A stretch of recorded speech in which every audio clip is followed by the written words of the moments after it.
Day 1113 of the Ukrainian War Map, also known as the Russo-Ukrainian War. Juzzie here, and today is another update as I take a simplified and down-to-earth approach to some of the most important happenings on the ground in Ukraine. So starting off, we'll take a look at those Russian losses, as currently Russia sits on more than 889,000 military personnel losses, representing an additional 1,430 in the past day. Then as for Russian hardware losses, 3 tanks, 7 APVs, 44 artillery, 1 rocket artillery, and 1 new ceasefire proposal to dodge. Because following yesterday's meeting in Saudi Arabia, the US and the Ukraine have proposed a 30-day ceasefire to Russia, contingent on Moscow's agreement. This proposal aims to halt all combat operations along the entire Ukrainian front line, including a moratorium on long-range missile and drone strikes, and a cessation to naval operations in the Black Sea. Which means, as of now, the ball is firmly in Russia's court, and as was stated by US Secretary of State Marco Rubio, emphasizing that the offer is on the table for Russia to accept and negotiate in good faith. However, Russia's initial response was anything but conciliatory, launching a ballistic missile attack on Odessa, striking the Barbados-flagged grain cargo ship on the shores of the Black Sea, just hours after Ukraine backed a US-supported ceasefire. Now, further to these latest developments, and in a show of renewed commitment, the US lifted its restrictions on military aid and intelligence sharing, with Ukrainian forces confirming the flow of support as of last night. But more on these updates in the video shortly, as we now take a look on the map. And headed some 900 kilometers or 560 miles from the border hostilities, a magnesium warehouse erupted in the Ulanovsk region of Russia, sending plumes of smoke into the sky. Now, the cause remains unclear, but magnesium fires are notoriously difficult to extinguish, often requiring specialized techniques to put out. No definitive evidence of Ukrainian UAVs being involved in this incident, although noting that magnesium's use in military production is well documented. It's a key component in lightweight alloys for aircraft, vehicles, and weapons, as well as for use with incendiary munitions due to its intense burning properties. And so, for events like these, no matter how much Russia likes to play it down, the amount of fires in their country is not normal. A factory here, a warehouse there, many a time with no drones in sight, making these remaining events a likely combination of sabotage, failure to adhere to safety standards, or a personal Russian favorite, dishonest insurance claims when the facilities are unable to meet some very demanding and Kremlin-enforced output quotas. Then headed across to Russia's Kursk, with reports on Russian forces taking Sudzha, leading to a pullback of Ukrainian forces. It's also been noted that Ukraine's most combat-ready brigades have been withdrawn from this Kursk region, avoiding encirclement, with one AFU soldier saying, quote, "It's a shame that it came to this, but that's the reality."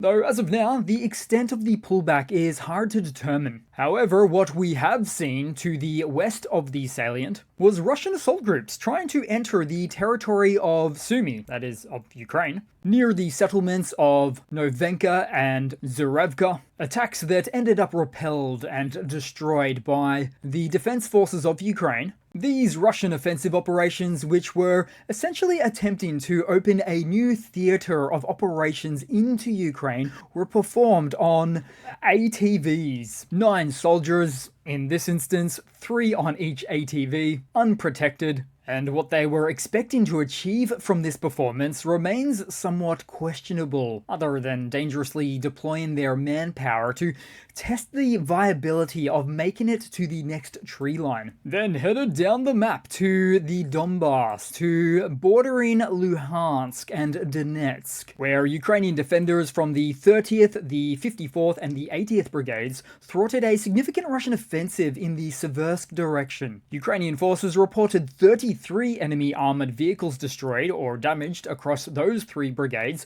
resulting from this incoming heavy mechanized column. This latest clash represents quite the concerted effort by the Russian forces willing to commit substantial resources and possibly done so for the perceived last-minute attempt to gain the battlefield edge before US aid and intel resumed. At the event, more unarmored Desert Cross Chinese buggies were seen as well, vehicles that should have no place on the front lines of ultra-modern warfare. Same goes for the ATVs. Then headed south briefly to Toretsk, where the AFU made some gains in the south of the town, with marginal further advances into the Zabalka district. It's also been said they've advanced from outer regular houses into more solid apartment buildings. Then headed much further down on the map, there were some Russian monitoring channels reporting of 8 Storm Shadow or Scalp cruise missiles launched from Ukraine into the occupied peninsula. Although these claims were very difficult to verify and could have been part of their own fear-mongering, as they glimpse at the horizon, seeing a small series of UAVs performing air defense tests in the region. Then also on the map, since today we've seen buggies and other ATVs, it only seems right to show Russia's latest civilian vehicle used for military purposes with this Lada Niva, a car of Russian production, where this driver didn't quite make it to the destination somewhere in Ukraine. In the last few months, it's been a well-noted vehicle of use by the Russian military forces, usually their ground army forces, designed for supply runs for the Russian army. And judging by the photos, there appears to be a lot of upwards pressure there from a blast, possibly resulting from driving over a mine placed on the road remotely by drone. Then back to the news, and in some further updates to some of the positive outcomes agreed upon by the USA and Ukraine from yesterday's meeting, as the Ukrainian and American delegations concluded constructive talks in Saudi Arabia, the discussions yielded several agreements. Firstly was, of course, the proposed 30-day comprehensive ceasefire covering all domains, air, sea, and the entire front line. Ukraine has expressed readiness to implement this measure. However, right now it's wholly contingent on Russia's reciprocal commitment, which will be interesting to see. Now, for this ceasefire, this would have actually been quite a hard sell for Ukraine as well, given that they surely know, deep in their bones, that Russia would use this time to rearm by day 31. Then secondly for agreements was of course the resumption of US security assistance to Ukraine, including critical intelligence sharing capabilities that had previously been suspended. And third was a focus on humanitarian concerns, including the release of prisoners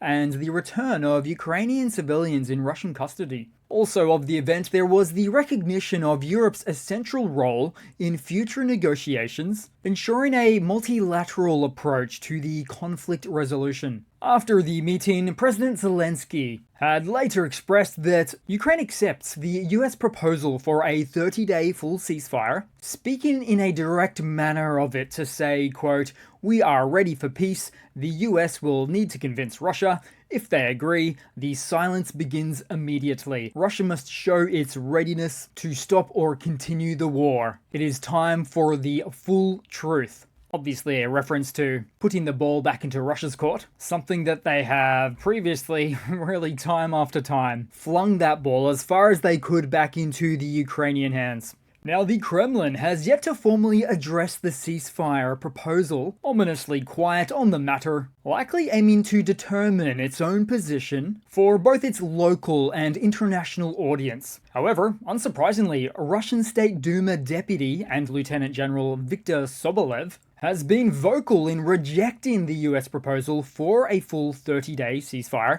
He warned that Russia would not accept it, arguing that it would be used to pause and rearm Ukraine with weapons and drones, setting the stage for renewed offensives, and then also going on to cite President Putin's prior dismissal of short-term pauses. So these types of actions we see, that is to say communicating through various unofficial channels, is exactly what the Kremlin, and by extension Putin, does. Instead of being upfront and welcoming the commitment and progress towards a lasting and sustainable peace from all parties involved, Instead, he gets others within the Russian political class to do the initial talking for him, where he uses these individuals, such as Sobin Sobolev, as a means to gauge the international response, and in this case, gauge the US response. Testing the waters, so to speak. We see this kind of Kremlin activity all the time. With Putin here, a real character, where although he loves to promote this image of strength, he also hides behind his henchmen of the oligarchy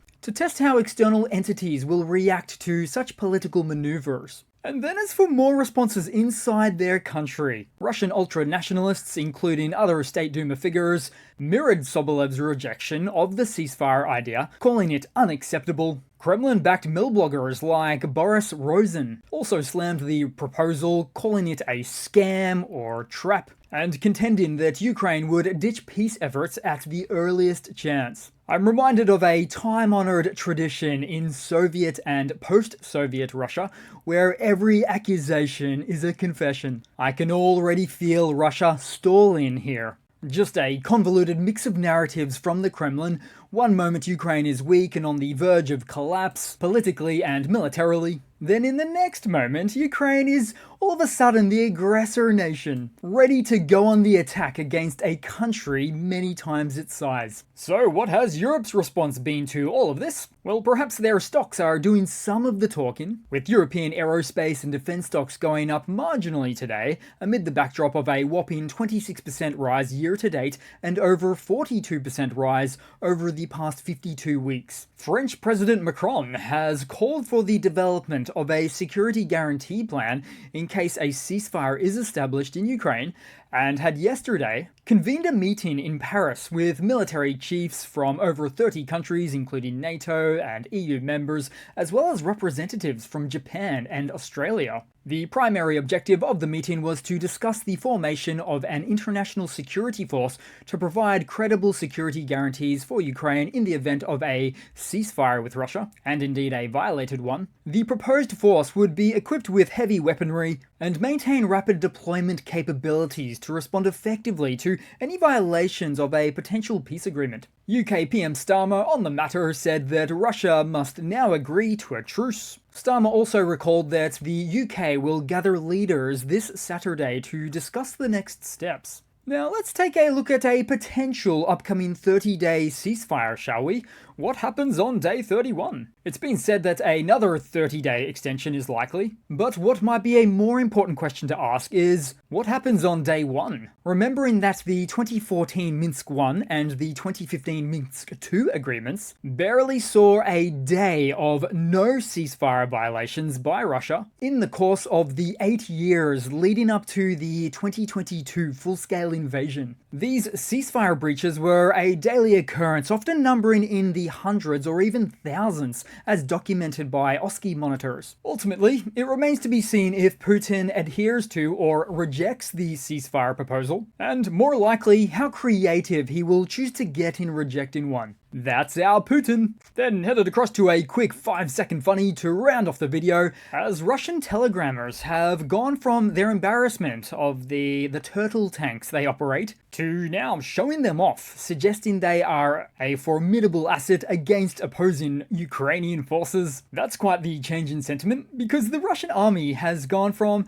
in a short space of years, gone from the more modernized tanks to the 1960s tanks, even a handful of 1950s tanks, to now, much more commonly, embarrassing turtle tanks with their makeshift protections, with no option to swivel their turret cannon, reducing effectiveness and visibility. But forget all of that, with them now proudly showcasing what the world's second army has to offer, and defeat the rest of the world with. That's our Russia. So that's it for today, guys. Thanks again for watching. Please continue to like and comment, and I do hope to see all of you guys there in the next one. Cheers.